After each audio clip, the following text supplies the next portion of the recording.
Salam subuh lagi dari Hotman Paris. Hotman berada di lingkungan tetangga yang hampir semuanya adalah konglomerat kelas menengah ke atas, tapi masih di bawah para naga. Ini boleh disebutkan konglomerat 2/3. Dia tuh rumahnya gede-gede banget tuh, ya. Oke, tamannya pun gede-gede, oke. Oke, heboh kasus RK. Heboh kasus RK. Saya tidak dalam posisi untuk menyimpulkan apakah benar itu adalah anak biologis dari RK dan apakah benar mereka ada hubungan cinta dengan cewek itu. Saya hanya membahas tentang aspek hukum. Bagaimana upaya perlawanan yang dapat dilakukan oleh seorang istri yang sah terhadap wanita yang terus-terusan memburu suaminya meminta pertanggungjawaban. Ada cara yang lebih efektif, yaitu kalau si istri sah mau, kalau tega, buat laporan perzinahan ke polisi, di mana terpaksa yang dilaporkan adalah si cewek maupun suaminya. Ya, ini terlepas dari kasus RK, ini hanya secara normatif, ya. Akhirnya nanti akan jadi tersangka si cewek, si pacar maupun si suaminya. Setidak-tidaknya itu bisa dipakai sebagai bargaining power untuk berdamai. Akhirnya kemudian si cewek itu, si pacar mau diam, tidak lagi mengejar-ngejar suaminya, ya. Tapi ada kemungkinan kasus berlanjut terus, ya. Sekali lagi, si istri yang sah buat laporan pidana perzinahan ke kepolisian, di mana terlapor adalah si pacar, si cewek maupun si suami, ya. Mungkin di pertengahan akhirnya berdamai karena si cewek takut masuk penjara, si pacar takut masuk penjara. Itu adalah salah satu teknik bagi istri yang sudah nggak kuat menghadapi tekanan-tekanan media sosial karena ulah si cewek. Ini hanya uraian tentang aspek praktikal. Tidak ada kaitannya dengan RK dan saya tidak dalam posisi untuk mengatakan apakah RK benar sebagai ayah biologis. Salam untuk para istri yang sah. Salam untuk istri saya di rumah yang sampai sekarang ini masih aman-aman saja. Mantan seorang pejabat, inisialnya R, diduga bikin Hamidun seorang enong-enong. Pertanyaannya sekarang adalah, siapa yang salah, siapa yang jadi pelaku, dan siapa korbannya? Oke, sekarang kita bahas si Akang deh. Karena masa cewek mulu yang duluan disalahin kalau lagi ada kasus kayak gini, ya kan? Si Akang ngebantah, katanya sebelum ketemu si Akang, si enong-enong udah Hamidun. Dan si Akang cuma mengaku pernah 1 kali aja ketemu enong-enong itu. Tapi pertemuan 1 kali macam apakah yang bisa membuat seorang perempuan langsung mengaku Hamidun? Walaupun si Akang ngebantah itu bukan anaknya katanya, tapi apakah kalian juga merasa bahwa anak itu mirip sama si Akang? Tapi kita juga nggak boleh tuh ngebelain si enong-enong. Mau dia kata berjuang demi anaknya lah, apalah. Hello! Waktu sebelum lu wawali sidot sama si Akang, lo kan udah tahu si Akang punya istri. Sorry ya, tapi woman support woman gak berlaku buat ani-ani. Terus kata si Akang, oh ini awal kenalnya tuh karena bantuan beasiswa. Hello! Banyak banget orang yang lebih membutuhkan beasiswa. Yang memang orang-orang pinter, orang-orang yang gak ada uang buat sekolah. Bukan orang yang di Instagramnya aja fotonya tetong semua. Ini lagi si enong-enong giliran sekarang aja keluar-keluar bilang, ini demi hak anak saya, demi kepentingan anak saya. Lo kan udah tahu, si Akang udah punya istri, udah punya anak, kenapa lo tetap gasken? Makanya deh, udah berhenti deh percaya sama laki-laki pencitraan, tata bicara tutur katanya tuh baik, sok bucin kalau sama bini, sok family man banget. Padahal ternyata kalau nggak ada bini, video call-an sama ani-ani. Pas lagi di mana ya kok bisa video call, kok nggak ketahuan bininya. Enong-enong ini juga ya, lu kok pada nggak ada kapok-kapoknya, kan udah banyak contoh kejadian percintaan macam kayak begini nih pasti akhirnya bakal tragis. Giliran sekarang mungkin asupan dana dari si Akang terhenti kali ya, karena kan kemarin itu ada kasus tuh dia digerebek sama KPK. Mungkin aliran dananya stop, enong-enong mau nggak mau kan, enong-enongnya BU baru deh cuap-cuap. Kan gue udah kata, hubungan yang kayak begini itu pasti akhirnya tragis. Makanya waspadalah. Besti, ada yang baru. Aduh, ayo mah. Aku lagi di acara tapi ya, sama mesti ngumpulin bukti yang akurat dulu ya, biar nggak disangka salah ngomong. Takut mau ngomongnya nanti aja lah ya kalau udah ada bukti yang akurat. Karena bukti yang ada itu tidak bisa kutampilkan. Tapi si syok ya Besti. Aduh, aing lieur sieun aing ngomong nage cicing we aing telah ngajedog we gitu ya. Nanti ya Besti ya. Lagi rame itu halbil cenah halbil. Untuk proses hukum gitu. Jadi seharusnya ya, menurut dari kacamata kami sebagai orang-orang yang mengenal mereka, para pihak ini. Dan kemarin juga disampaikan juga sama Lisa, dia bilang, saya siap kok. Kakayawon. Mau bicara dulu kekeluargaan, saya siap.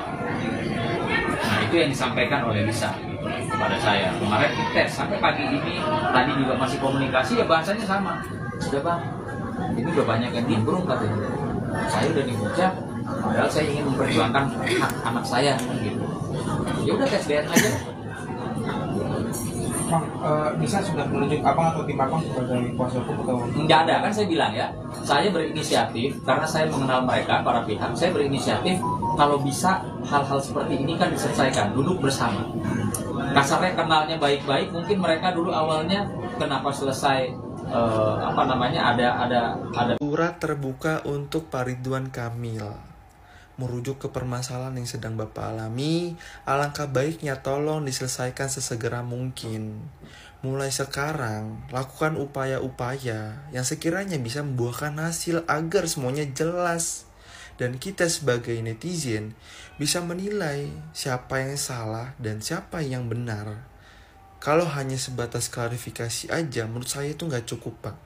Karena yang kita butuhkan adalah pembuktian. Dan salah satu caranya ya tes DNA. Dengan dilakukannya tes DNA, saya jamin 1000% ketika hasilnya keluar, masalahnya akan selesai. Beda ceritanya lagi kalau hasilnya menyatakan bahwa anak tersebut adalah anak Bapak. Mungkin itu bakal jadi panjang Pak episodenya. Pada intinya, dalam hal ini saya berharap semoga cepat selesai. Agar masyarakat bisa kembali fokus terhadap isu krusial yang sedang diperjuangkan oleh teman-teman mahasiswa dan rakyat sipil belakangan ini. Karena jujur Pak, dengan hadirnya masalah Bapak, ini berhasil mengalihkan mata masyarakat. Jadi tolong kerjasamanya Pak. Lagi pula ini kan menyangkut nama baik Bapak. Ya. Marwah Bapak ini lagi dipertaruhkan dalam masalah ini. Kalau berlarut-larut itu nggak baik Pak. Yang ada akan ngebentuk persepsi publik semakin liar terhadap Bapak dan akhirnya Bapak juga yang rugi. Waduh, lagi heboh nih. RK dikabarkan memiliki anak dari hubungannya dengan seorang perempuan yang oleh netizen disebut sebagai ani-ani. Kita nggak membahas gosipnya ya. Saya ingin membahas aspek hukumnya. Dalam hal terjadi peristiwa seperti ini, apa sih kemungkinan ke depannya? Ada dua kemungkinan. Dalam hal si laki-laki mengakui bahwa itu adalah anak biologisnya dari hubungan di luar pernikahan, maka dia dapat membuat surat pengakuan anak. Selanjutnya dia bersama si perempuan datang ke Dukcapil untuk mendapatkan akta pengakuan anak. Kalau sudah ada akta tersebut, selanjutnya di Dukcapil dapat menerbitkan akta kelahiran yang di situ tercantum nama ayah dan ibu biologis dari anak itu. Ada kemungkinan kedua, jika si laki-laki tidak mengakui itu adalah anak biologisnya, maka si perempuan harus mengajukan gugatan ke pengadilan. Ini sudah ada contohnya. Misalnya seorang artis berinisial RA punya anak biologis dengan seorang perempuan. Awalnya perempuan ini ingin agar dilakukan tes DNA terhadap 3 orang, yaitu si anak, si ibu, dan si ayah biologis. Tetapi ternyata si ayah biologis tidak mau dilakukan tes DNA. Selanjutnya si perempuan mengajukan gugatan ke pengadilan negeri mengenai perbuatan melawan hukum. Prosesnya panjang dari tingkat pertama, banding, sampai kasasi. Pada akhirnya dinyatakan bahwa anak itu adalah anak biologis dari si laki-laki sepanjang tidak dapat dibuktikan sebaliknya melalui tes DNA. Artinya ini semacam pembuktian terbalik. Kalau sudah diakui sebagai anak biologis atau sudah ada putusan berkekuatan hukum tetap yang menyatakan bahwa itu adalah anak biologis, maka secara hukum si ayah biologis berkewajiban memberikan nafkah kepada anak itu.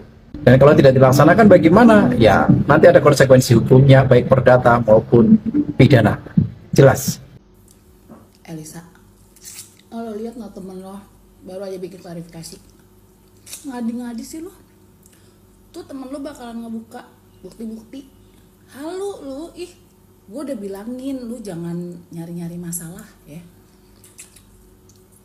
Gue baru tahu ya Lisa ya, kalau lu baru ketemu bulan Juni sama Pak RK, terus tiba-tiba lu bilang lu hamil, terus Januari lu udah lahiran, Bagaimana itu nanemnya? Gue tanya.